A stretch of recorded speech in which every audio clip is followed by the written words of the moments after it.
Hello, Munchkins. How are you doing today? Ray, can you tell me which numbers did we learn to place in our last session? Yes, we learned how to place the numbers 0 to 4 on the Abacus tool. Starting today, we will take a look at how to place the numbers 5 to 9 on the Abacus. But before moving on to number 5, take note of these important points. Value of each lower bead is 1 and the value of each upper bead is 5. Okay, Ruby, can you tell me how many fingers do we have in one hand? We have 5 fingers. That's correct. Now open all your fingers in the right hand to count 5. Now let's give the value 5 to the Abacus. But where is 5? It's on the upper side of the counting bar. Now let's bring this bead down. Ruby, tell me if we're going to draw any lower bead in the book? No, we will draw only one bead above the counting bar. I see Ray has some confusion. Children, please don't get confused between the numbers 1 and 5. For both of them, we move only one bead. But in the case of 1, it's the lower bead, whereas in the case of 5, it's the upper bead.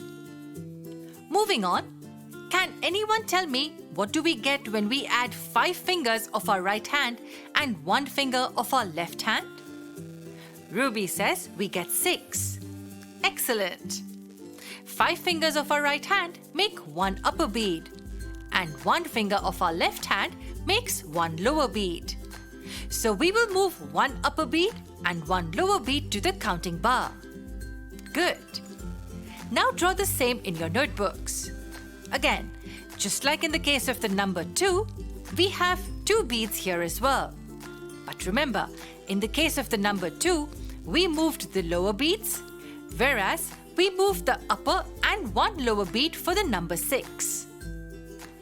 Boys and girls, pay attention. Don't get confused. To denote 7, we show 7 fingers. 5 fingers of the right hand and 2 of the left hand. Good. How many upper beads and lower beads will we move to the counting bar? That's right, 1 upper bead and 2 lower beads. Now, draw the upper bead and 2 lower beads in your notebooks. Just like the number 3, we have 3 beads here as well. But here, it's 1 upper bead and 2 lower beads. For the number 3, all the 3 beads were lower beads. Now, Ruby will tell us how we show 8 on our fingers. 5 fingers on the right hand and 3 on the left hand. Good. And how many beads will move towards the counting bar? The upper bead and 3 lower beads. Draw the same beads in your notebook. Now, Ray will help us to show the number 9 on our fingers. We have 5 fingers of the right hand and 4 fingers of the left hand. Very good.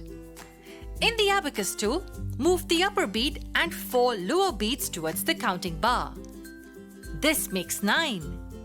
Repeat the same count in your notebook. Yay, we did it.